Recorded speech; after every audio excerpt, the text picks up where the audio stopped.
수지는 새벽 아르바이트를 마치고 집으로 돌아가던 길이었습니다. 골목을 지나던 그때 웬 남자의 신음소리를 듣게 되죠. 그 소리를 따라가 보게 된 광경에 수지는 경악했습니다. 웬 조폭들이 한 남성을 둘러싸고 폭력을 휘두르고 있었기 때문이죠. 다급한 마음에 수지는 근처에 있던 소화기를 이용해서 남성을 구하게 됩니다. 그런데 다음날 갑자기 수진의 계좌에 30억이 들어오게 되는데 과연 수진의 운명은 어떻게 될까요? 이야기 시작하겠습니다. 새벽 3시 수고하셨어요. 수진 씨. 주간 알바생이 들어오면서 인사를 건넸습니다. 수진은 피곤한 미소로 답했죠. 네, 고생하세요. 편의점 유니폼을 벗으며 수진은 어젯밤을 떠올렸습니다. 취객 2명이 와서 1시간 동안 소란을 피웠고 새벽 1시에 물건을 잔뜩 사고 돈이 모자란다며 실랑이를 벌인 손님도 있었죠. 그래도 참았습니다. 일당 8만 원. 이 돈이 없으면 할머니 병원비를 낼 수 없었으니까요. 편의점 문을 나서는 순간 차가운 공기가 수진의 뺨을 스쳤습니다. 짙은 안개가 거리를 뒤덮어 가로등 불빛마저 흐릿했죠. 12시간 동안 계산대 앞에 서 있던 다리가 욱신거렸습니다. 아, 정말 힘들다. 수진은 작게 한숨을 내쉬며 주머니에서 휴대폰을 꺼냈습니다. 화면에 뜬 문자 하나. 요양병원 이번 달 요양비 280만 원이 미납되었습니다. 순간 가슴이 철렁 내려앉았어요. 이번 달도 겨우겨우 모은 돈인데 또 독촉 문자라니. 수지는 떨리는 손가락으로 통장 잔액을 확인했습니다. 31만 2,450원. 이걸로 어떻게 목구멍이 타들어갔습니다. 할머니는 요양병원에서 치매와 싸우고 계셨죠. 수진에게는 세상에서 단 하나뿐인 가족이었습니다. 택시를 잡으려고 손을 들었다가 다시 내렸어요. 택시비 15,000원. 그 돈이면 며칠은 더 버틸 수 있었습니다. 걸어가자. 1시간이면 되겠지. 수지는 어깨를 움츠리고 걷기 시작했습니다. 큰 길은 멀리 돌아가야 해서 평소엔 피하던 골목길로 들어섰죠. 가로등도 드문드문 있는 어두운 길이었습니다. 발걸음을 재촉하며 걷던 중이었어요. 으악, 누군가의 비명소리가 들렸습니다. 수진의 발이 멈춰섰죠. 소리는 오른쪽 골목 폐건물 쪽에서 들려왔습니다. 까지 말아야 한다는 걸 알았어요. 위험한 일에 끼어들면 안 된다는 것도요. 하지만 제 안에서 뭔가가 툭 하고 끊어졌습니다. 그냥 가자. 나랑은 상관없는 일이야. 마음속으로 되뇌며 발을 때려는데 또다시 신음소리가 들렸습니다. 제발 그만.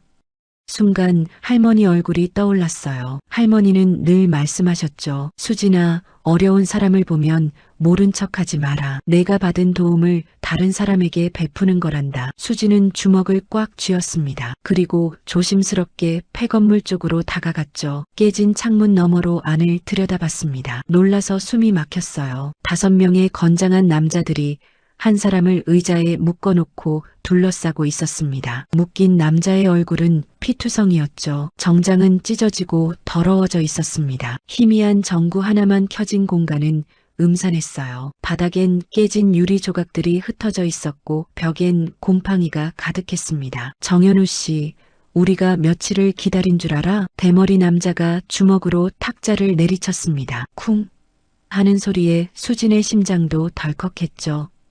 회장님 장례식장에도 못 갔잖아. 형님이 얼마나 화났는지 알아?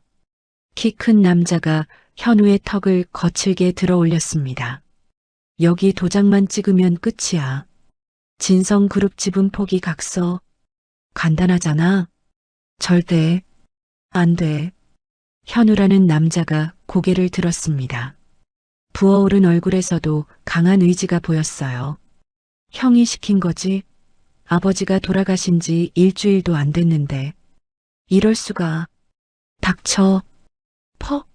주먹이 현우의 배를 때렸습니다. 현우가 고통스럽게 몸을 웅크렸죠. 수지는 손이 떨렸습니다. 뭘 해야 할지 몰랐어요. 그때 주머니 속 휴대폰이 떠올랐습니다. 112에 신고하자. 빨리. 수지는 조용히 뒤로 물러나며 휴대폰을 꺼냈습니다. 그런데 손가락이 너무 떨려서 번호를 제대로 누를 수가 없었어요. 어이, 거기 누구야? 한 명이 창문 쪽을 봤습니다. 수진과 눈이 마주쳤죠. 이제 어떡하지? 순간적으로 수지는 큰 소리로 외쳤습니다. 여보세요? 일일이죠? 여기 폐건물에서 사람들이 폭행당하고 있어요. 주소는? 사실 전화는 연결되지도 않았어요. 하지만 깡패들은 당황했습니다. 뭐야? 경찰? 빨리 잡아. 두 명이 수진을 쫓아 나왔습니다. 수진은 있는 힘껏 달렸어요. 심장이 터질 것 같았습니다. 근처 공사장이 보였죠. 수진은 재빨리 안으로 뛰어들었습니다. 그리고 벽에 걸린 소화기를 집어들었어요.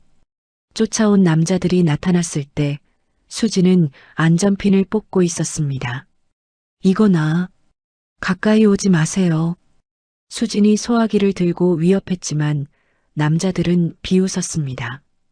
겁먹은 토끼 같은 게 그거 제대로 쓸 줄이나 알아? 그 순간이었어요. 수진의 마음속에서 뭔가가 폭발했습니다. 더 이상 무서워하고만 있을 수 없었죠. 한번 해보죠. 팟. 하얀 가루가 남자들의 얼굴을 뒤덮었습니다. 으악. 눈이. 인연이.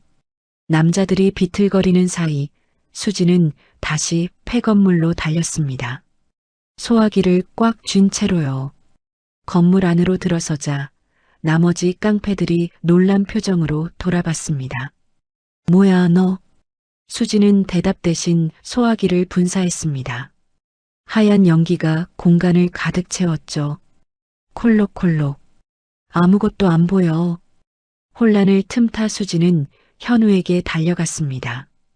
떨리는 손으로 끈을 풀었어요. 일어나세요. 빨리. 당신은? 질문은 나중에요. 수지는 현우의 팔을 자기 어깨에 걸쳤습니다. 현우는 너무 많이 맞아서 제대로 걷지도 못했죠.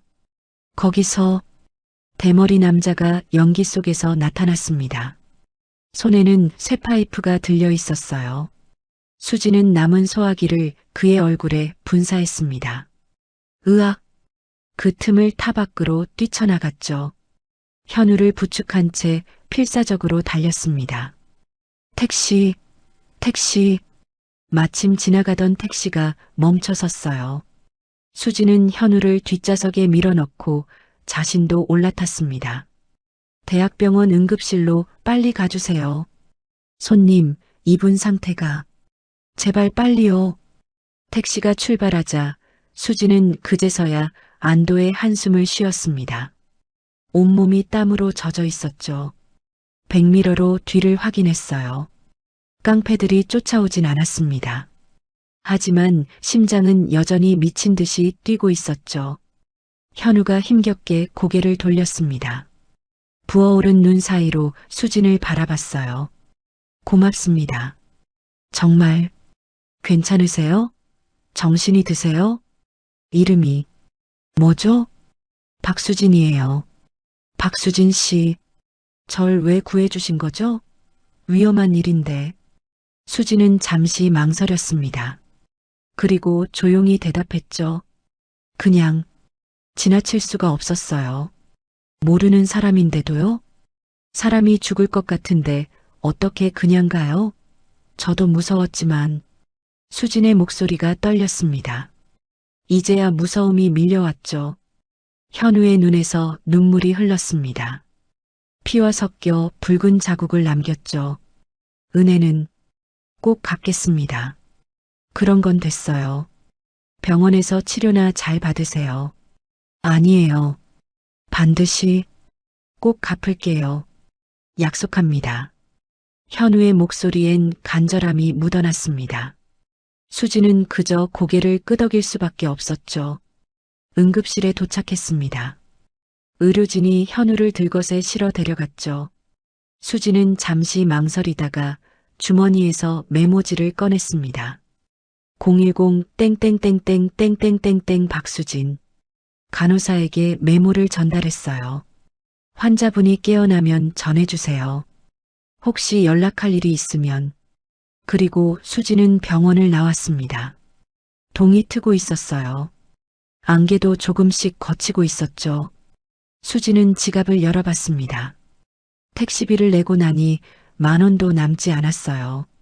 하지만 이상하게 마음이 가벼웠습니다. 할머니가 보셨으면 잘했다고 하셨겠지? 수지는 작게 웃으며 집으로 걸어갔습니다. 발걸음은 무거웠지만 마음은 이상하게 가벼웠어요. 처음으로 누군가에게 진짜 도움이 되었다는 느낌이 들었거든요. 할머니, 저 오늘 좋은 일 했어요. 하늘을 올려다보며 속삭였습니다. 안개 사이로 별이 하나둘 보이기 시작했죠. 그때는 몰랐죠. 이 만남이 자신의 인생을 완전히 바꿔놓을 거라는 걸. 다음날 잠에서 깨어났을 때 통장에 30억이 입금되어 있을 거라는 걸. 그리고 자신이 거대한 음모와 운명의 소용돌이에 휘말리게 될 거라는 걸 말이에요. 하지만 그 순간 수지는 그저 한 사람의 생명을 구했다는 사실에 마음이 따뜻했습니다. 비록 가진 건 없었지만 누군가를 도울 수 있었다는 게 자랑스러웠죠. 집에 도착한 수지는 현관문을 열며 생각했습니다. 그 사람 괜찮을까? 많이 다쳤는데. 신발을 벗으며 한 번 더 되뇌었어요. 정현우. 이름이 왠지 익숙한 것 같기도 하고. 하지만 피곤함이 몰려왔습니다. 수지는 쓰러지듯 침대에 누웠죠. 창밖으로 아침 해가 떠오르고 있었습니다. 새로운 하루의 시작이었어요. 그리고 박수진이라는 평범한 여자의 인생에서 가장 특별한 하루의 시작이기도 했습니다. 다음 날 오후 2시, 수진이 눈을 떴을 때 햇살이 창문을 통해 들어오고 있었습니다. 머리가 무거웠죠. 어젯밤 일이 꿈처럼 느껴졌어요. 아, 몇 시지? 휴대폰을 집어들었습니다. 부재중 전화가 10통이나 와 있었어요. 모두 모르는 번호였죠. 그때 문자 알림이 떴습니다. 은행 입금 30억 원. 뭐? 수지는 눈을 비볐습니다. 다시 봐도 똑같았어요. 300억? 아니었습니다. 30억이었죠. 그래도 믿을 수 없는 금액이었어요. 떨리는 손으로 은행 앱을 열었습니다. 로그인하는 손가락이 계속 미끄러졌죠. 비밀번호를 3번이나 틀렸어요. 잔액 30억 31만 2,450원. 이게 무슨... 수지는 침대에서 벌떡 일어났습니다. 다리에 힘이 풀려 비틀거렸어요. 심장이 터질 것 같았죠. 평생 벌어도 만질 수 없는 돈이야. 수지는 다시 한번 화면을 봤습니다. 숫자는 그대로였어요. 0이 9개. 머리가 어지러웠습니다. 갑자기 무서워졌어요. 이런 큰 돈이 왜? 누가? 혹시 범죄에 연루된 건 아닐까? 사기야. 분명히 사기야. 당장 은행에 전화를 걸었죠. 네, 은행입니다. 제 통장에 이상한 돈이 들어왔는데요.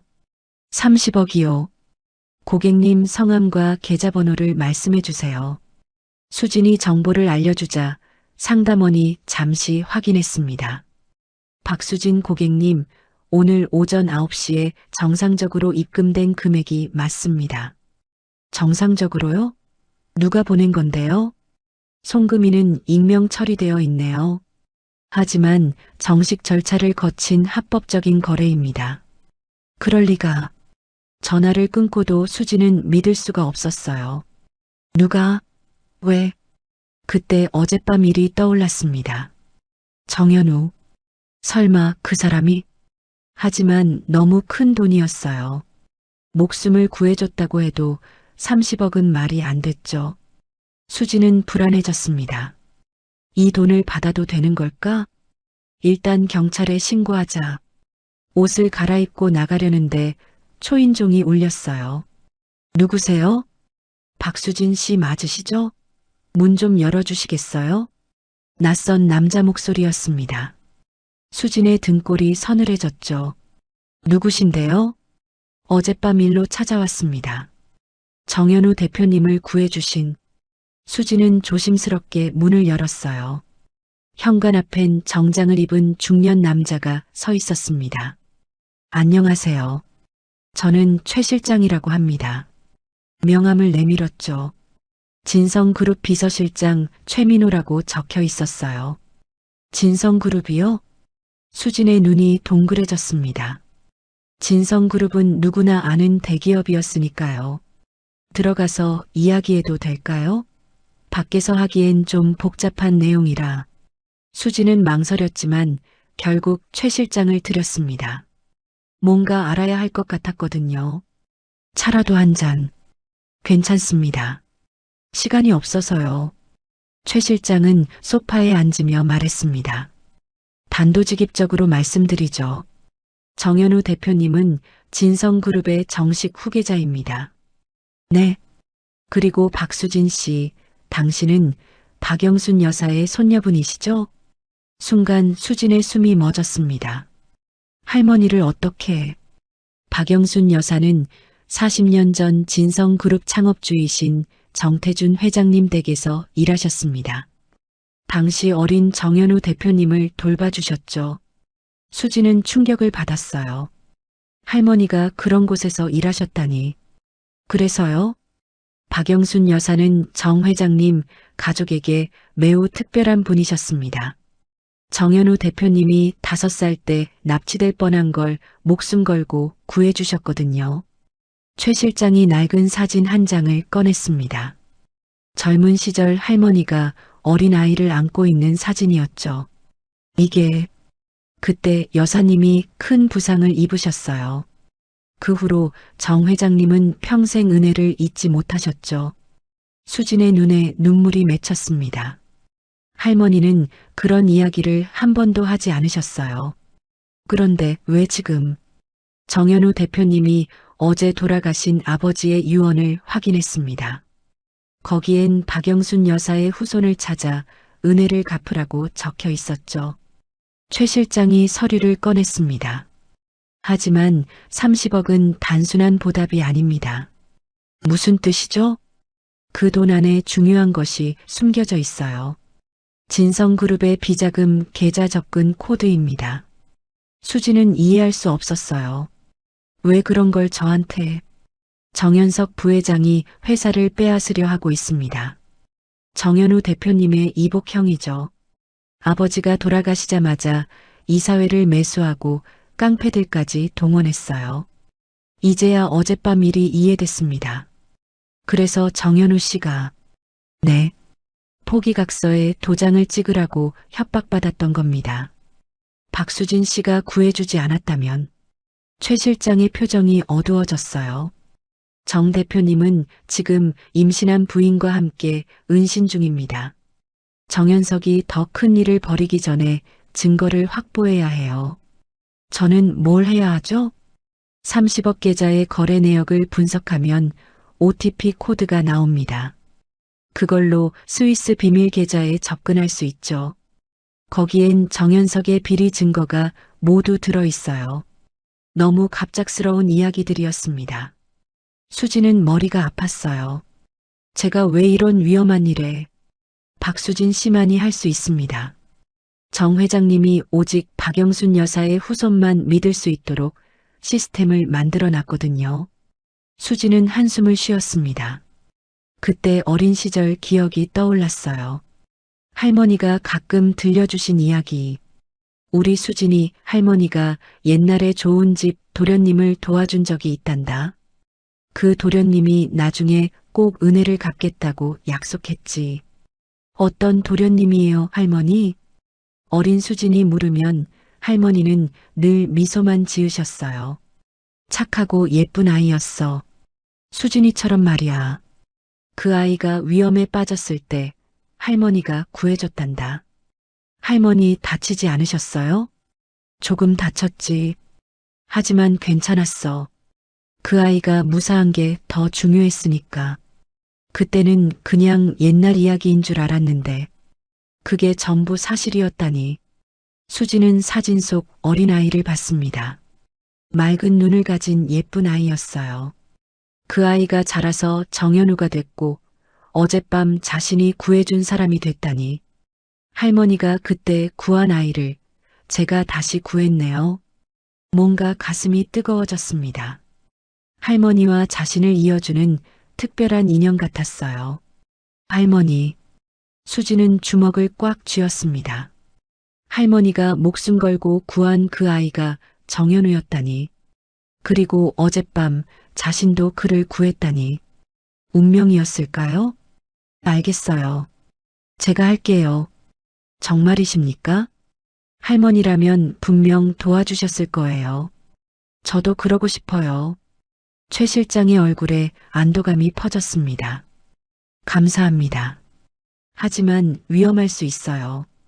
정현석이 이미 박수진 씨를 주목하고 있을 겁니다. 최 실장이 창밖을 바라봤습니다. 표정이 굳어 있었죠. 사실 여기 오면서도 미행이 있었습니다. 검은 SUV 2대가 계속 따라왔어요. 뭐라고요? 수진이 놀라서 창가로 다가가려 하자 최 실장이 막았습니다. 나가지 마세요. 들키면 안 됩니다. 그럼 저는 어떻게? 일단은 평소처럼 행동하세요.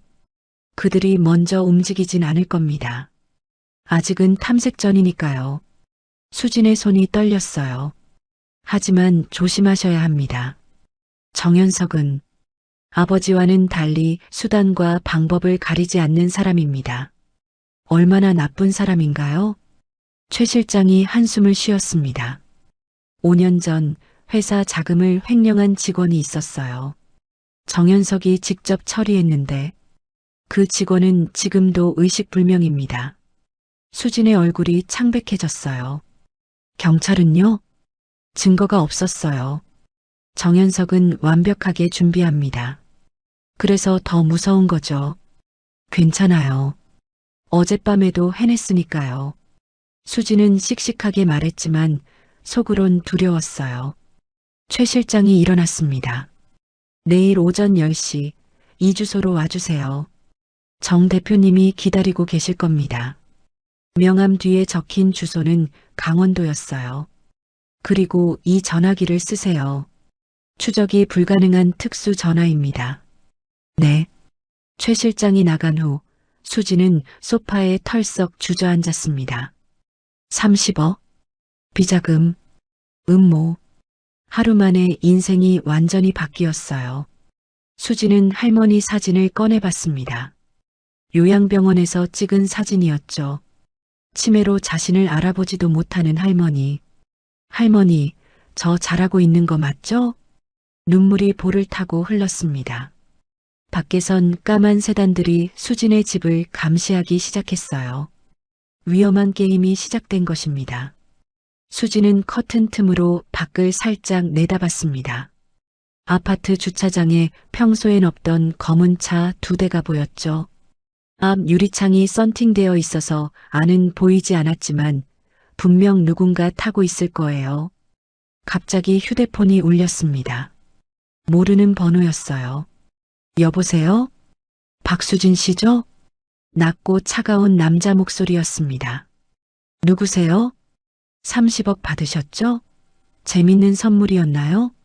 수진의 손이 떨렸어요. 당신은 그 돈 함부로 쓰지 마세요. 곧 찾으러 갈 테니까. 무슨 소리예요? 이 돈은 툭. 전화가 끊겼습니다. 수지는 휴대폰을 떨어뜨릴 뻔했어요. 온몸에 소름이 돋았죠. 정현석인가? 아니면 그의 부하들? 수지는 최 실장이 준 특수 전화기를 꺼냈습니다. 그리고 메시지를 보냈어요. 이상한 전화가 왔어요. 30억을 찾으러 온다고. 곧 답장이 왔습니다. 침착하세요. 예상했던 일입니다. 내일 만나면 모든 걸 설명드리겠습니다. 오늘 밤은 문을 잠그고 나가지 마세요. 수지는 현관문을 다시 한번 확인했습니다. 안전고리도 걸었죠. 부엌으로 가서 칼을 하나 집었다가 다시 내려놨어요. 이런다고 뭐가 달라질까 싶었거든요. 할머니, 저 너무 무서워요. 하지만 도망칠 수는 없었습니다. 이미 시작된 일이었으니까요. 그날 밤 수지는 한숨도 못 잤습니다. 작은 소리에도 깜짝깜짝 놀랐고 창밖의 검은 차들은 새벽까지 그 자리를 지키고 있었죠. 운명의 톱니바퀴가 돌아가기 시작했습니다. 그리고 내일 수지는 정현우를 다시 만나게 될 것입니다. 다음 날 아침 7시 수지는 뜬 눈으로 밤을 새웠습니다. 창밖의 검은 차들은 여전히 그 자리에 있었죠. 마치 거대한 검은 짐승처럼 웅크리고 있었어요. 커피를 마시려고 부엌으로 갔는데 손이 계속 떨렸습니다. 컵을 놓칠 뻔했죠. 이렇게 무서워하면 안 돼. 할머니를 위해서라도. 갑자기 할머니가 걱정됐습니다. 혹시 요양병원에도 저 사람들이 갔을까? 수지는 급하게 병원에 전화를 걸었어요. 요양병원입니다. 저 206호 박영순 할머니 보호자인데요. 할머니 괜찮으신가요? 아, 박수진님. 할머니는 잘 계세요. 그런데 간호사의 목소리가 이상했습니다. 무슨 일 있어요? 아침에 정장 입은 남자들이 와서 할머니에 대해 물어봤어요. 보호자 연락처도 물어보고 수진의 심장이 쿵 내려앉았습니다. 뭐라고 하셨어요? 개인정보는 알려드릴 수 없다고 했더니 그냥 가셨어요. 근데 병원 앞에서 서성이는 것 같더라고요. 알겠습니다. 감사해요. 전화를 끊고 수지는 주저앉았어요. 할머니까지 위험에 빠뜨릴 순 없었습니다. 특수 전화기가 울렸죠. 최 실장이었습니다. 준비되셨나요? 30분 후에 모시러 가겠습니다. 네, 그런데 할머니 병원에도 수상한 사람들이 알고 있습니다. 걱정 마세요. 이미 우리 쪽 경호원을 배치했습니다. 조금 안심이 됐지만 여전히 불안했어요. 30분 후 최 실장이 도착했습니다. 평범한 회색 승용차였죠. 검은 차들을 피해야 합니다. 뒷좌석에 누워 계세요. 수지는 몸을 낮췄어요. 차가 출발하자 최 실장이 백미러를 계속 확인했습니다. 따라오나요? 2대가 붙었네요. 예상대로입니다. 차는 복잡한 시내를 빠져나가기 시작했어요. 최 실장은 능숙하게 차선을 바꿨습니다. 잠깐만요. 갑자기 급회전을 했어요. 수진이 좌석에 부딪혔죠. 죄송합니다. 이제 일어나셔도 돼요. 뒤를 보니 검은 차들이 보이지 않았습니다. 어떻게 20년간 이 일을 했거든요. 이 정도는 기본입니다. 차는 고속도로로 들어섰어요. 강원도 방향이었죠. 2시간쯤 달렸을까요? 산길로 접어들었습니다. 구불구불한 길이 계속됐어요. 거의 다 왔습니다. 깊은 산속에 아담한 전원주택이 나타났습니다. 높은 담장에 둘러싸여 있었죠. 대문이 열리고 차가 들어갔어요. 그때 현관문이 열렸습니다. 수진 씨, 정현우가 나왔어요. 얼굴에 상처는 많이 나았지만 여전히 창백했죠. 안녕하세요. 괜찮으세요? 수진 씨야말로 이런 일에 휘말리게 해서 죄송해요. 현우의 눈에 미안함이 가득했습니다. 그때 뒤에서 여자가 나왔어요.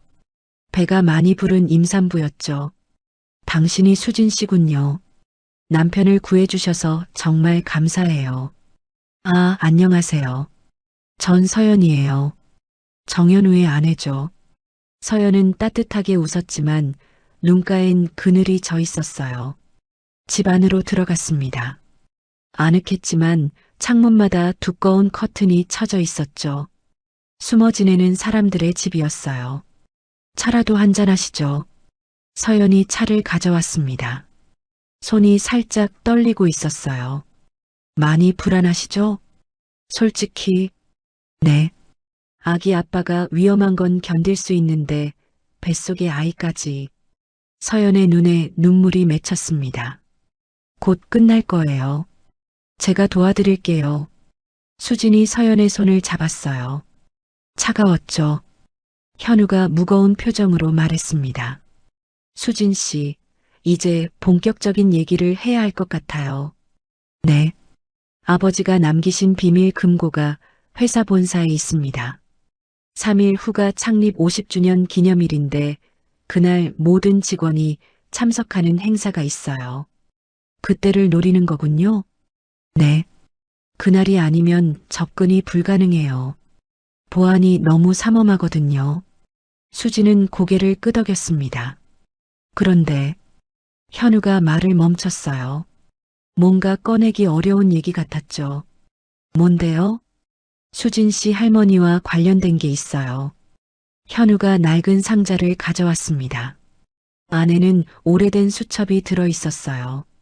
이게 어머니가 돌아가시기 전에 주신 거예요. 박영순 여사님이 쓰신 일기장입니다. 수진의 손이 떨렸습니다. 할머니의 젊은 시절 글씨가 보였어요. 1983년 5월 15일. 오늘 도련님이 처음으로 할머니라고 불렀다. 5살짜리가 할머니라니. 웃음이 났지만 왠지 마음이 따뜻했다. 눈물이 났어요. 할머니의 마음이 느껴졌거든요. 1983년 8월 7일. 무서운 일이 있었다. 나쁜 사람들이 도련님을 데려가려 했다. 내가 막았다. 많이 다쳤지만 도련님이 무사해서 다행이다. 이 아이는 꼭 좋은 사람이 될 거다. 이날이, 네, 할머니가 절 구해주신 날이에요. 현우의 눈도 붉어졌습니다. 수지는 계속 읽었어요. 할머니가 얼마나 현우를 아꼈는지 알 수 있었죠. 할머니는 저보다 도련님을 더 아끼셨네요. 그렇지 않아요. 여사님은 늘 손녀 이야기를 하셨어요. 우리 수진이는 착한 아이가 될 거야 라고. 그때였습니다. 최 실장이 급하게 들어왔어요. 얼굴이 굳어 있었죠. 큰일 났습니다. 정연석의 부하들이 이 근처까지 왔어요. 뭐라고? 현우가 벌떡 일어났습니다. 어떻게 알았지? 내부에 스파이가 있는 것 같습니다. 빨리 대피해야 해요. 서연이 배를 잡고 신음했어요. 아, 배가, 여보, 괜찮아? 스트레스 받아서 그런가 봐요. 괜찮아요. 하지만 얼굴이 창백했습니다. 밖에서 차 소리가 들렸어요. 여러 대가 동시에 다가오는 소리였죠. 지하실로 최 실장이 카펫을 들어 올렸습니다. 숨겨진 계단이 나타났어요. 모두 지하로 내려갔죠. 좁고 어두운 공간이었습니다. 위에서 발소리가 들렸어요. 쿵, 쿵, 쿵. 문 열어.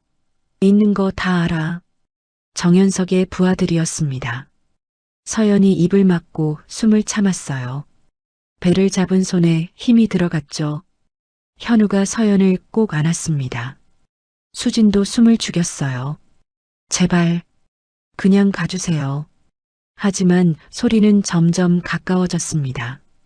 쿵, 뭔가 무거운 것이 바닥에 떨어지는 소리가 났어요. 그들이 가구를 뒤지고 있었죠. 여기 뭔가 이상해. 카펫 밑을 확인해봐. 수진의 심장이 멎는 것 같았습니다. 최 실장이 주머니에서 무언가를 꺼냈어요. 권총이었죠. 설마 총격전이. 그때 서연이 작은 신음을 냈습니다. 현우가 재빨리 서연의 입을 막았지만 늦었어요. 뭐야? 소리 들었어? 지하실이 있는 것 같은데? 발걸음이 가까워졌습니다. 카펫이 들리는 소리가 났죠. 바로 그때였어요. 밖에서 경적 소리가 크게 울렸습니다. 그리고 누군가 소리쳤죠. 경찰이다. 모두 손들어. 뭐? 경찰? 빨리 튀어. 우당탕탕 소리가 났어요. 그들이 도망치는 소리였죠. 차가 급히 출발하는 소리가 들렸습니다. 그리고 조용해졌어요.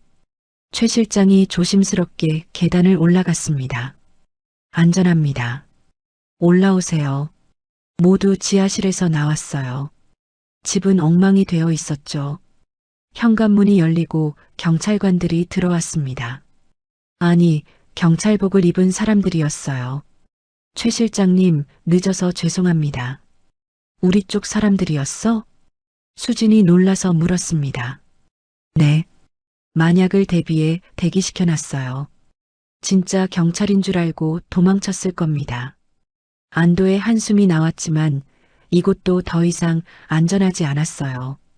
다른 곳으로 옮겨야겠네요. 현우가 무거운 표정으로 말했습니다. 서연이 의자에 주저앉았어요. 얼굴에 땀이 송글송글 맺혔죠. 여보, 정말 괜찮아? 네. 그냥 좀 놀라서. 하지만 배를 잡은 손은 계속 떨리고 있었어요. 수진이 서연 옆에 앉았습니다. 병원에 가봐야 하는 거 아니에요? 가면 위치가 노출돼요. 참을 수 있어요. 서연은 애써 웃어 보였지만 고통스러워 보였죠. 최 실장이 전화를 끊고 돌아왔습니다. 새로운 은신처를 준비했습니다. 1시간 후에 출발합니다. 어디로요? 이번엔 도심 한복판입니다. 가장 위험한 곳이 가장 안전할 때가 있죠. 짐을 싸기 시작했어요. 수진도 도왔죠. 할머니의 일기장을 가방에 넣으며 수진은 생각했습니다. 할머니, 이렇게 위험한 일인 줄 알았으면 시작했을까요? 하지만 이미 돌이킬 수 없었어요. 현우와 서연, 그리고 뱃속의 아이를 위해서라도 끝까지 가야 했죠. 차에 타기 전 현우가 수진에게 다가왔습니다. 수진 씨, 지금이라도 빠지고 싶으면. 아니에요. 끝까지 갈게요. 왜죠? 우리는 남이잖아요. 수진은 할머니의 일기장을 꺼내 보였어요. 할머니가 지켜낸 도련님이에요. 이번엔 제가 지킬 차례인 것 같아요. 현우의 눈이 붉어졌습니다. 고마워요. 정말. 차는 다시 서울로 향했어요. 해가 지고 있었죠. 붉은 노을이 하늘을 물들였습니다. 수지는 창밖을 보며 생각했어요. 3일 후면 모든 게 끝나겠지? 하지만 그건 착각이었습니다. 진짜 위험은 이제부터 시작이었으니까요. 차 안의 모든 사람들이 각자의 생각에 잠겨 있었어요. 현우는 아내를 걱정스럽게 바라봤고 서연은 배를 쓰다듬으며 아이에게 속삭였죠. 조금만 참아. 엄마가 지켜줄게. 최 실장은 백미러로 뒤를 확인하며 운전에 집중했습니다. 그리고 수지는 할머니의 일기장을 꼭 쥐고 있었어요. 할머니, 제가 잘하고 있는 거 맞죠? 이 사람들을 도와도 되는 거죠? 마음속으로 물었지만 대답은 없었습니다. 대신 할머니의 글씨가 눈에 들어왔어요. 착한 일을 하면 언젠가는 복이 돌아온단다. 그 말을 믿고 싶었습니다. 차는 어둠 속으로 달려갔어요. 그들을 기다리는 운명을 향해서. 창립 50주년 기념일. 진성그룹 본사 앞은 축제 분위기였습니다. 커다란 현수막이 걸려 있었고 직원들이 웃으며 들어가고 있었죠. 하지만 수진의 마음은 무거웠어요. 준비됐나요? 최 실장이 물었습니다. 수진은 거울을 보며 의료진 유니폼을 다시 한번 확인했어요. 네. 떨리지만 할 수 있어요. 주차장 구석에 세워둔 구급차 아니었습니다. 현우가 들것에 누워 있었죠. 얼굴에 붕대를 감아 알아보기 어렵게 만들었어요. 서연 씨는요? 근처 카페에서 대기 중입니다. 만삭이라 같이 들어가긴 위험해서. 현우의 목소리에 걱정이 묻어났어요. 최 실장이 시계를 확인했습니다. 11시 30분. 점심시간 직전이 가장 경계가 느슨할 때입니다. 출발하죠. 구급차가 본사 지하 주차장으로 들어갔어요. 차가 멈추자 수진의 가슴이 쿵쾅거렸습니다. 이제 시작이야. 실수하면 안 돼. 경비원이 다가왔죠. 손전등을 비추며 차 안을 살폈어요. 무슨 일이십니까? 3층에서 직원이 쓰러졌다고 연락받았는데요. 급성 심근경색 의심 환자라고. 최 실장이 침착하게 대답했습니다. 위조한 의료진 신분증을 보여줬죠. 경비원이 신분증을 유심히 봤어요. 수지는 숨이 막혔습니다. 그런 연락은 못 받았는데. 아, 그럴 수도 있어요. 워낙 급하게 연락이 와서요. 환자 상태가 위중해서 빨리 가봐야 합니다. 최 실장이 들것을 가리켰어요. 현우가 죽은 듯이 누워 있었죠. 그래요? 그럼 빨리 가보세요. 들어가세요.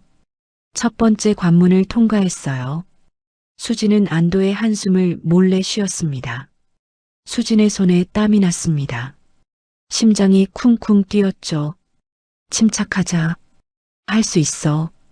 들것을 끌고 직원 전용 통로로 들어갔습니다. 다행히 축제 준비로 다들 바빠서 아무도 신경 쓰지 않았어요. 화물 승강기 앞에 도착했습니다. 여기서부터가 문제예요. 최 실장이 카드키를 꺼냈어요. 미리 준비한 가짜 카드였죠. 삑. 다행히 문이 열렸습니다. 승강기에 올라탔어요. 42층. 회장실이 있는 최상층이었습니다. 승강기가 올라가는 동안 세 사람 모두 말이 없었어요. 긴장감이 공기를 무겁게 눌렀죠. 딩. 문이 열렸습니다.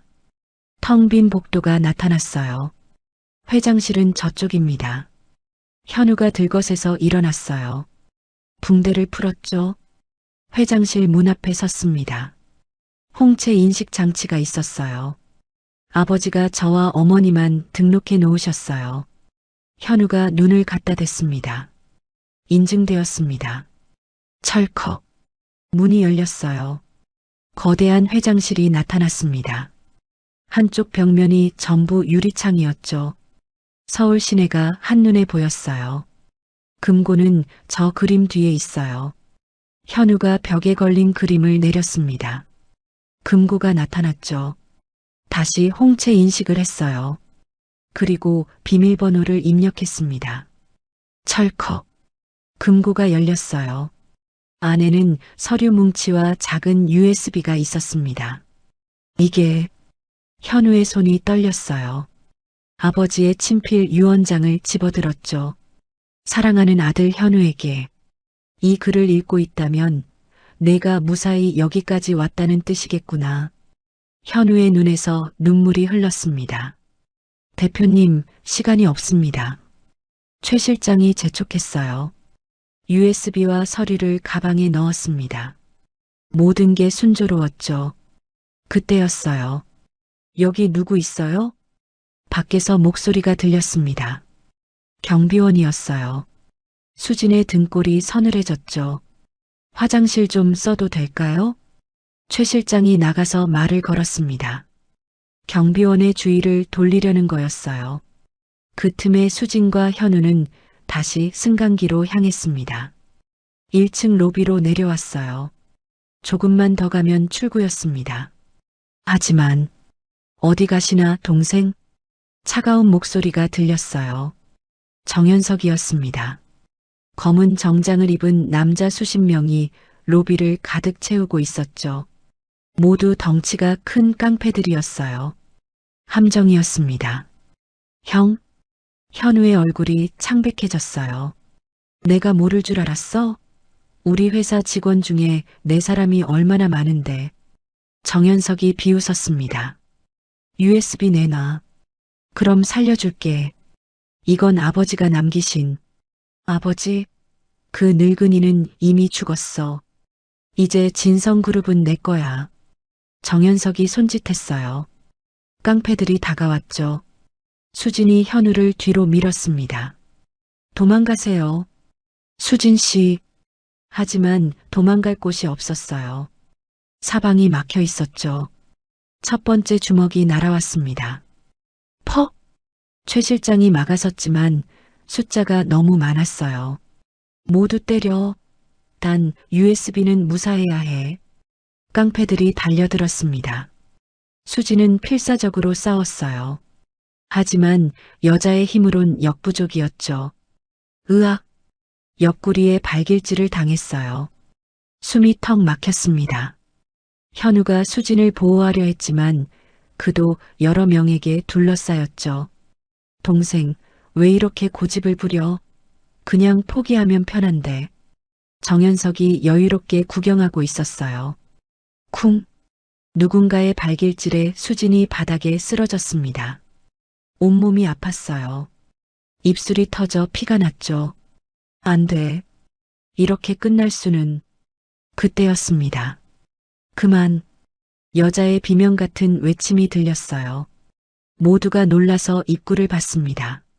서연이었습니다. 만삭의 몸으로 로비에 들어선 거였죠. 숨을 헐떡이고 있었어요. 서연아, 왜 왔어? 현우가 소리쳤어요. 목소리에 절망이 묻어났죠. 당신만 두고 갈 수 없어서. 서연이 비틀거렸습니다. 이미 얼굴이 창백했어요. 아줌마가 뭔데 끼어들어? 한 깡패가 서연에게 다가갔어요. 물러서세요. 전 임산부예요. 서연이 배를 감쌌지만 깡패는 비웃었죠. 그게 뭐? 꺼져. 깡패가 서연을 거칠게 밀었어요. 서연이 균형을 잃고 넘어졌습니다. 아! 비명과 함께 서연이 배를 움켜잡았어요. 순간 바닥에 물이 흘렀습니다. 양수가 터진 거였어요. 아니야. 아직 시간이. 아! 서연이 고통에 몸부림쳤어요. 온몸이 떨렸죠. 서연아, 서연아. 현우가 미친 듯이 아내에게 달려갔습니다. 깡패들을 밀치고 뚫고 나갔죠. 여보, 괜찮아? 정신 차려. 아기가, 우리 아기가. 서연의 눈에서 눈물이 쏟아졌어요. 그 모습을 본 정연석조차 당황했습니다. 이런, 병원에 보내야 하는 거 아니야? 형님, 어떻게 할까요? 하지만 정연석은 이내 표정을 굳혔어요. 상관없어. 계속해. 그 말에 수진의 가슴에서 분노가 폭발했습니다. 저 나쁜 놈. 임산부가 죽어가는데도. 순간 수진의 머릿속이 하얘졌습니다. 안 돼. 이러면 안 돼. 바닥에 떨어진 휴대폰이 눈에 들어왔어요. 최 실장이 준 특수 전화기였죠. 수진은 필사적으로 손을 뻗었습니다. 깡패 하나가 수진의 손을 밟으려 했어요. 어디서? 하지만 수진이 더 빨랐습니다. 휴대폰을 잡은 순간 화면에 빨간 버튼이 보였어요. 긴급 방송. 최 실장이 만일을 대비해 설치한 앱이었죠. 수진은 망설임 없이 눌렀습니다. 삐삐삐. 건물 전체에 경보음이 울렸어요. 동시에 로비의 대형 스크린이 켜졌습니다. 현재 상황이 생중계되기 시작했죠. 뭐야 이거? 정연석이 당황했습니다. 스크린에는 깡패들이 임산부를 폭행하는 장면이 그대로 나오고 있었어요. 밖에 전광판에도 같은 영상이 송출됐습니다. 거리에 있던 사람들이 하나둘 멈춰 섰어요. 저거 진성그룹 건물 아니야? 세상에 임산부를 때리다니. 동영상 찍어. 빨리. 기자들과 시민들이 몰려들기 시작했죠. 건물 안의 직원들도 로비로 내려왔어요. 축제 분위기는 온데간데 없었습니다. 부회장님? 이게 무슨... 정연석의 얼굴이 불그락푸르락했어요. 꺼. 당장 꺼. 깡패들이 스크린을 부수려 했지만 이미 늦었어요. 영상은 인터넷으로도 생중계되고 있었죠. 그때 수진이 떨리는 몸을 일으켰습니다. 마이크가 연결된 걸 알았어요. 목소리가 건물 전체에 울려 퍼질 거였죠. 정연석 씨, 당신 동생이 말했어요. 아버지가 당신한테 회사를 물려주지 않은 이유를요. 모두의 시선이 수진에게 쏠렸어요. 수진은 떨리는 목소리로 계속했습니다. 당신이 너무 잔인하고 욕심이 많아서래요. 회사보다 가족이 먼저인데 당신은 그걸 몰랐대요. 닥쳐. 정연석이 수진에게 달려들었습니다. 하지만 그 순간 이게 바로 증거입니다. 수진이 USB를 높이 들었어요. 여기에 정연석 씨가 회사 돈을 빼돌린 증거가 다 있어요. 비자금을 만들고 주주들을 속이고 심지어 폭력 조직과 연결된 것까지. 직원들이 웅성거리기 시작했어요. 정말이야? 부회장이 그런 짓을? 정연석의 눈이 붉게 충혈됐습니다. 다 거짓말이야. 저 여자 말 믿지 마. 그때 서연이 고통스러운 신음을 냈어요. 아, 아기가 나와요. 피가 바닥에 흐르기 시작했습니다. 현우가 울부짖었어요. 구급차, 누가 구급차 좀 불러주세요. 하지만 깡패들이 길을 막고 있었죠. 수진이 외쳤습니다. 여러분, 지금 이 순간에도 임산부와 아기가 죽어가고 있어요. 이게 진성그룹의 모습입니까? 직원들이 동요하기 시작했어요. 비켜, 사람이 죽어. 구급차 불러. 군중이 깡패들을 밀치기 시작했죠. 밖에서는 사이렌 소리가 들렸어요. 경찰이다. 다 손들어. 드디어 진짜 경찰이 도착한 거였습니다. 정연석이 도망치려 했지만 이미 늦었어요. 시민들이 그를 둘러싸고 있었죠. 잡아라. 도망가지 못해. 혼란 속에서 수지는 서연 곁에 무릎을 꿇었어요. 언니 힘내세요. 조금만 참아요. 아기. 제발 우리 아기만은. 서연의 손을 꼭 잡았습니다. 차가웠어요. 구급대원들이 달려왔죠. 서연을 들것에 실었어요. 빨리 병원으로. 현우가 아내의 손을 놓지 않았습니다. 서연아, 힘내. 우리 아기 위해서. 수진도 함께 구급차에 올라탔어요. 정연석은 경찰에게 연행되고 있었죠. 이게 다 거짓말이야. 내가 진성그룹의 진짜 후계자라고. 하지만 아무도 그의 말을 듣지 않았습니다. 구급차가 출발했어요. 서연의 숨소리가 점점 약해졌습니다. 언니, 정신 차려요. 수진이 서연의 뺨을 두드렸어요. 운명의 순간이었습니다. 과연 서연과 아기는 무사할까요? 모든 게 끝난 것 같았지만 진짜 싸움은 이제부터였습니다. 구급차 안은 긴장감으로 가득했습니다. 서연의 얼굴은 하얗게 질려 있었고 숨소리는 점점 거칠어졌어요. 현우는 아내의 손을 꽉 잡고 있었죠. 조금만 참아, 서연아. 곧 병원이야. 아기가, 우리 아기. 서연의 눈에서 눈물이 흘렀습니다. 그때 수진의 휴대폰이 울렸어요. 최 실장이었습니다. 수진 씨, 지금 대단한 일이 벌어졌어요. 무슨 일이에요? 정연석의 비밀 녹음 파일이 발견됐어요. USB에 있던 거예요. 수진의 눈이 동그래졌습니다. 어떤 내용인데요? 들어보세요. 전화기 너머로 음성이 들려왔어요. 동생 부부를 처리해. 교통사고로 위장하고 깨끗하게. 정연석의 목소리였습니다. 네, 알겠습니다. 언제까지 하면 될까요? 이번 주 안으로. 아버지 장례식 끝나자마자 바로. 수진의 손이 떨렸어요. 이게 지금. 네, 건물 전체와 밖 전광판에 계속 나가고 있어요. 인터넷에도 퍼지고 있고요. 세상에. 전화기 너머로 또 다른 녹음이 들렸습니다. 돈은 얼마든지 줄게. 현우 차에 브레이크 고장을 만들어. 확실하게. 알겠습니다. 그런데 부인도 같이 탈 텐데. 상관없어. 어차피 둘 다 없어져야 해. 아이까지 생기기 전에. 수진의 눈에서 눈물이 났어요. 너무 잔인했습니다. 이런 악마 같은. 진성그룹 본사는 난리가 났습니다. 건물 밖에는 수백 명의 사람들이 모여 있었어요. 직원들, 주주들, 기자들, 그리고 일반 시민들까지. 대형 전광판에는 정연석의 음성이 계속 흘러나왔죠. 아버지가 현우한테 회사를 물려준다고? 웃기지 마. 진성그룹은 내 거야. 형님, 하지만 회장님 유언이. 유언? 그런 건 없었어. 내가 없앴으니까. 네. 그게 무슨. 아버지 방에서 유언장을 찾아서 태웠어. 아무도 모르게.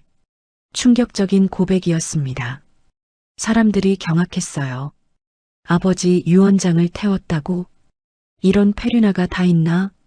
전광판에는 더 충격적인 내용이 이어졌습니다. 그리고 아버지 주치의한테도 손을 썼어. 주치의요? 아버지 상태가 나빠지도록 약을 바꿔치기 했지. 덕분에 더 빨리 돌아가셨어. 이건 살인이나 다름없었어요. 군중들이 분노했습니다. 살인자다. 저런 나쁜 놈. 당장 잡아가. 누군가가 돌을 던졌어요. 건물 유리창이 깨졌죠. 정현석 나와. 숨지 말고 나와. 건물 1층 로비에서는 정현석이 필사적으로 발버둥 치고 있었어요. 다 거짓말이야. 조작된 거라고. 하지만 아무도 믿지 않았죠. 그때 경찰 특공대가 도착했습니다. 정현석 씨 살인교사 및 상속 문서 위조 혐의로 체포합니다. 아니야. 난 억울해. 정현석이 소리쳤지만 소용없었어요. 경찰이 수갑을 채웠죠. 깡패들도 모두 체포됐습니다. 무기를 버리고 순순히 손을 들었어요. 이 사진들이 모여들었습니다. 이게 사실이라니. 우리가 그런 사람 밑에서 일했다니. 한 이사가 앞으로 나왔어요. 정현우 대표님이 진짜 후계자였군요.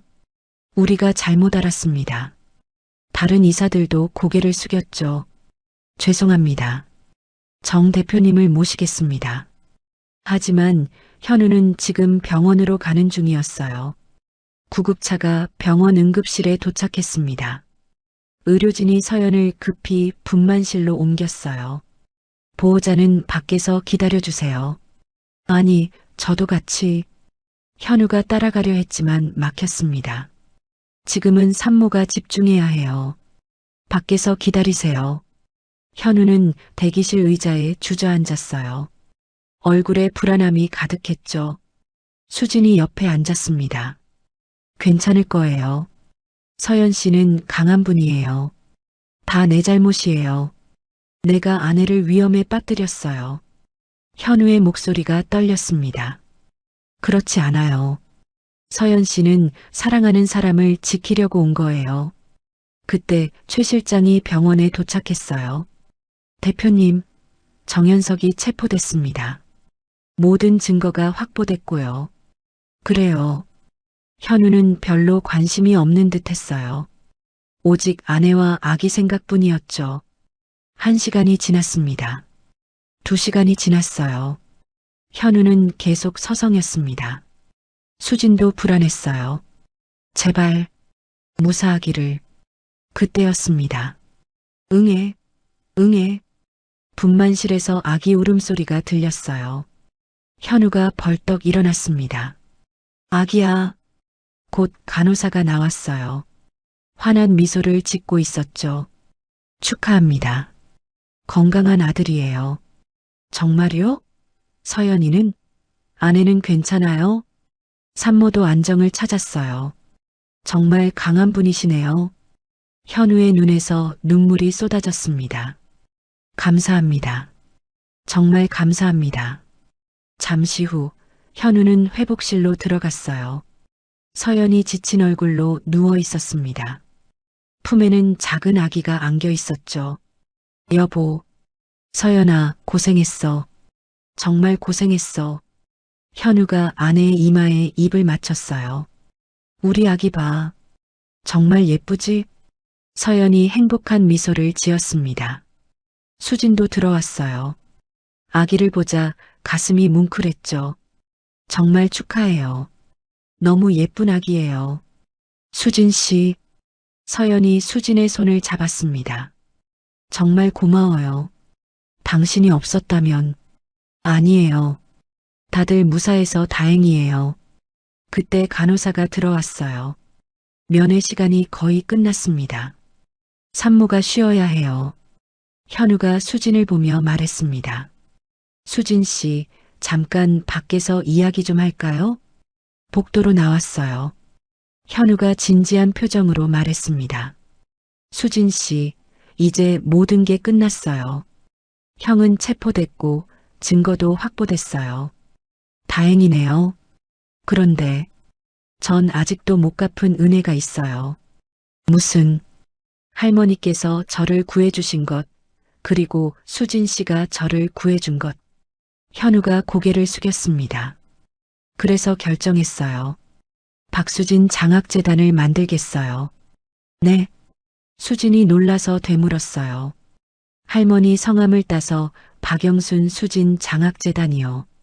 어려운 학생들을 돕는 재단이에요. 그런 큰일을. 그리고 수진 씨가 이사장을 맡아주셨으면 해요. 수진은 말문이 막혔어요. 전 그런 큰 역할은 수진 씨라면 잘하실 거예요. 할머니처럼 따뜻한 마음을 가지셨으니까요. 현우의 눈에 진심이 담겨 있었습니다. 그때 최 실장이 다가왔어요. 대표님, 기자들이 기다리고 있습니다. 공식 발표를 해야 할 것 같은데요. 알겠습니다. 현우가 수진을 봤어요. 같이 가시죠. 수진 씨도 이제 우리 가족이니까요. 가족. 그 말에 수진의 가슴이 따뜻해졌습니다. 병원 로비에는 수십 명의 기자들이 모여 있었어요. 현우가 마이크 앞에 섰습니다. 오늘 진성그룹은 새로운 시작을 하게 됐습니다.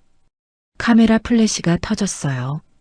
앞으로 진성그룹은 정직하고 투명한 경영을 약속드립니다. 그리고 현우가 수진을 보며 미소 지었습니다. 오늘 저희 아들이 태어났습니다.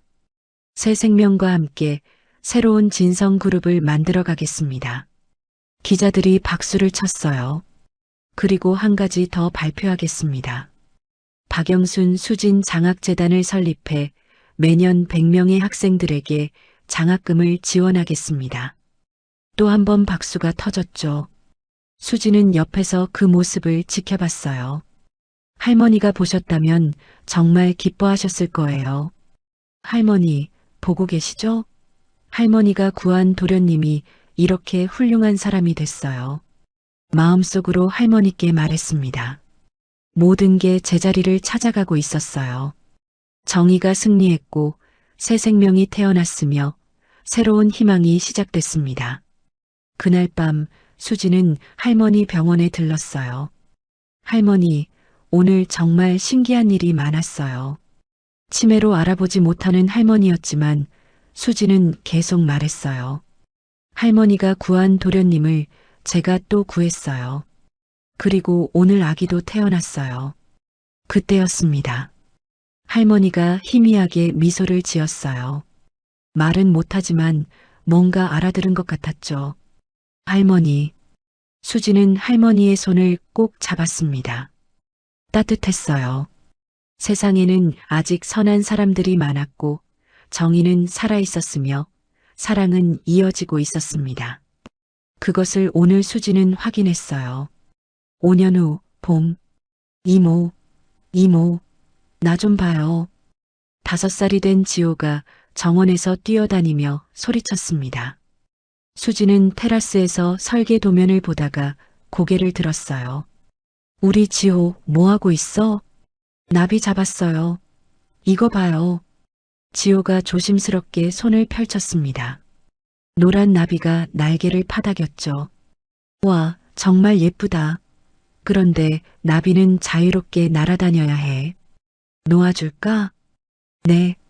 지호가 손을 높이 들자 나비가 하늘로 날아올랐어요. 잘 가, 나비야. 수지는 미소를 지으며 지호를 바라봤습니다.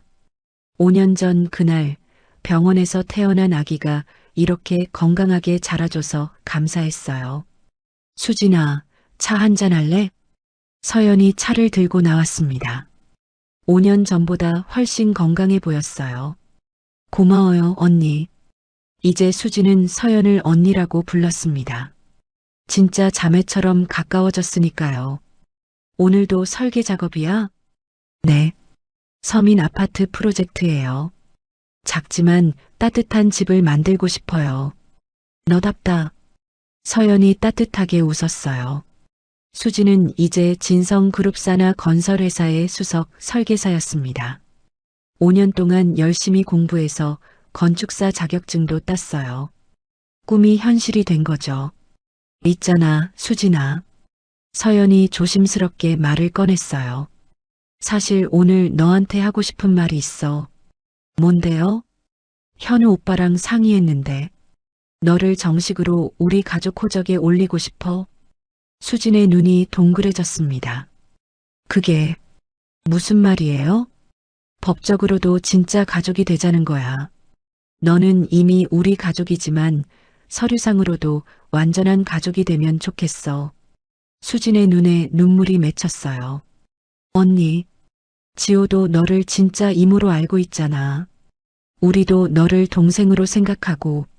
수진은 말문이 막혔습니다. 가슴이 너무 벅차올라서요.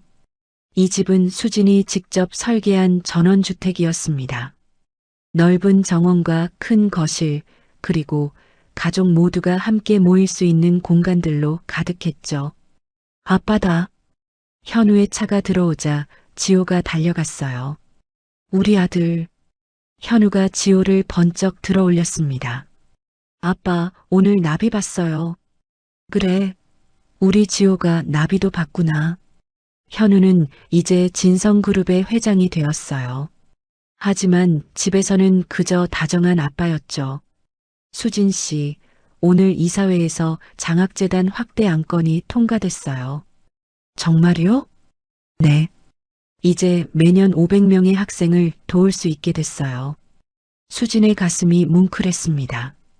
할머니 이름을 딴 장학재단이 이렇게 커졌다니. 저녁 시간이 되자 온 가족이 식탁에 모였어요.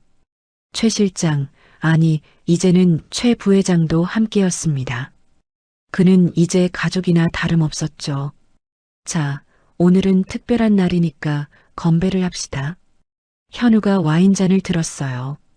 지호는 주스잔을 들었죠. 오늘이 무슨 날이에요? 수진이 물었습니다. 5년 전 오늘 수진 씨가 우리 가족이 된 날이에요. 아, 맞아요. 5년 전 바로 오늘이 그날이었죠. 그리고 서연이 덧붙였어요. 우리가 진짜 가족이 된 날이기도 해요. 모두의 눈가가 촉촉해졌습니다. 건배, 건배. 잔이 부딪히는 소리가 경쾌했어요. 식사를 하며 최 부회장이 옛날 이야기를 꺼냈습니다. 그때 생각하면 아직도 아찔해요. 수진 씨가 소화기 들고 뛰어들었을 때 정말 무모했죠. 수진이 웃으며 말했어요. 하지만 그게 운명이었나 봐요. 현우가 수진을 바라봤습니다. 맞아요. 할머니가 저를 구하고 수진 씨가 또 저를 구하고 이게 인연이 아니면 뭐겠어요. 다음 날 아침 수진은 가족들과 함께 추모공원을 찾았어요. 박영순 할머니의 기일이었습니다. 작년에 할머니는 편안하게 눈을 감으셨어요. 마지막까지 수진의 손을 잡고 미소 지으셨죠. 할머니. 수진이 묘비 앞에 꽃을 놓았습니다. 할머니, 저 잘 살고 있어요. 할머니 말씀대로 착하게 살았더니 정말 복이 왔어요. 지호가 작은 손으로 묘비를 쓰다듬었어요. 증조할머니, 안녕하세요. 저 지호예요. 그 모습에 모두가 미소 지었습니다. 현우가 나섰어요. 할머니, 감사합니다. 할머니 덕분에 제가 살았고 이렇게 좋은 가족을 만났습니다. 서연도 인사했죠. 어머님, 지켜봐 주세요. 저희 모두 행복하게 살게요. 바람이 불었어요. 벚꽃잎이 날렸습니다. 마치 할머니가 대답하는 것 같았죠. 돌아오는 길, 수지는 생각했어요. 가족이란 뭘까? 피를 나눈 사이만이 가족일까요? 아니에요. 서로를 아끼고 위하고 함께하는 사람들. 그들이 진짜 가족이었습니다. 집에 도착하자 지호가 수진의 손을 잡았어요. 이모 사랑해요. 이모도 지호 사랑해. 순간 수진의 가슴이 벅차올랐습니다. 할머니가 남긴 가르침이 이어지고 있었어요. 착하게 살면 복이 온다. 그 말이 정말이었습니다. 수지는 행복했어요. 비록 가진 건 없이 시작했지만 이제는 세상에서 가장 소중한 것을 갖게 되었으니까요. 바로 가족이라는 이름의 사랑을. 저녁 노을이 집을 물들였습니다.